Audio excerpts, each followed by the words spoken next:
All right, here we got the door removed. I got that, managed to get that out in one piece. I managed to get the framing sliced off the back of the sheathing.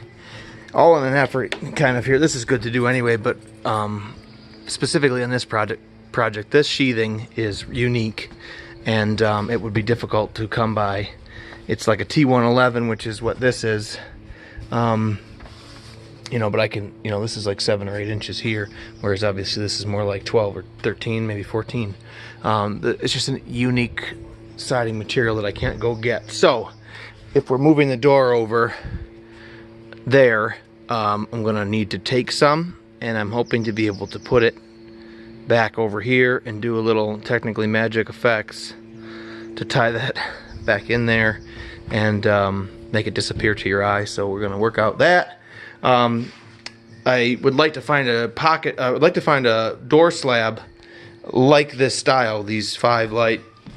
It's the same style on that door over there. The client and I are talking about how that would look. I'd like to frost all the glass and make that this kind of pocket door, so you have that repeating, kind of rhyming visually. This obviously would be clear. That would be frosted into the bathroom. I think in the evening, with places like this in the evening are just kind of magical. You know, if somebody's using the bathroom, you get kind of like the glow of that. It's almost like an Eastern kind of like shade kind of look, but it's also mid-century, so it'd be cool to have that glowing and have the same thing happening over here. We're gonna put the laundry over here instead of here facing you 1, 2.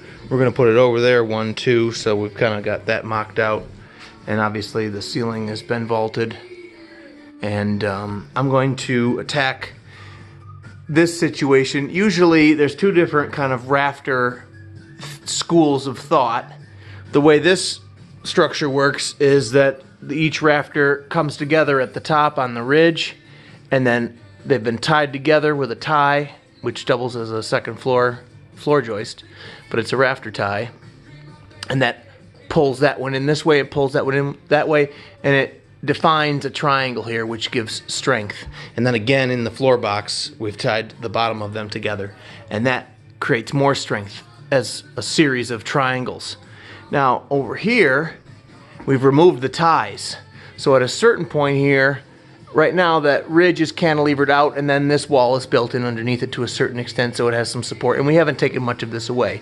If you took all of it away, you'd have to go with a different rafter school of thought, which would mean you'd need a solid packed post from the foundation all the way up through the end wall and underneath the end of the ridge, and you'd need the same thing over here, so that now you have a loop. You have a bearing post and a ridge king and a bearing post to foundation. It's a big, strong loop, and then you can just shut the rafters into that, and they just define a plane that becomes your roof deck.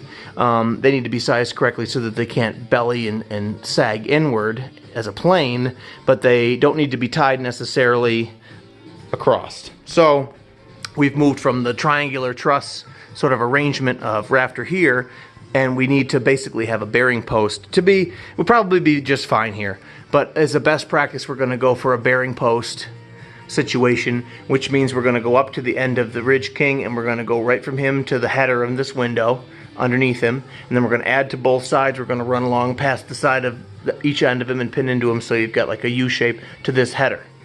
Then the header spread, that's its job, is to spread the load out to either side. We'd ideally have a post in here, but we want to have a window there. So we put a header across, and then we go down both sides of the window with the jack and the king from the header, and then we're on the top plate of the wall here, which spreads all that load out once again.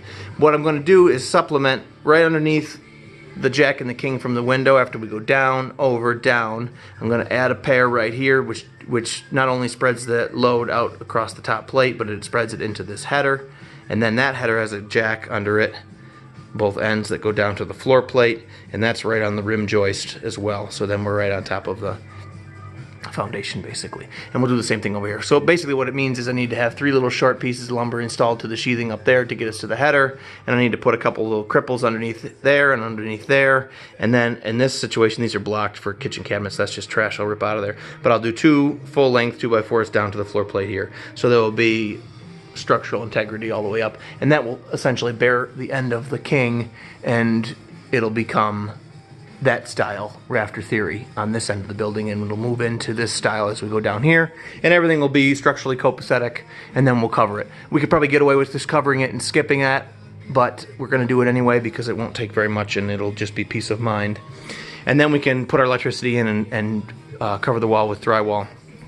So we have some things to do here. I'm going to actually take the subfloor out of the bathroom so that I can plumb easily into this wall for the water supply and drains to the washer, and tie that in. And we got to have a drain for the shower, we got to have a drain for the toilet, and we got to get out of here. So the easiest thing to do, the land gets quite close under here, so the easiest thing to do is going to be to find floor joists, take a section of subfloor up, do all of our plumbing, put it back down, call it. So time to bug out of here for the weekend and jump into that on Monday. Beautiful day, just love it down here.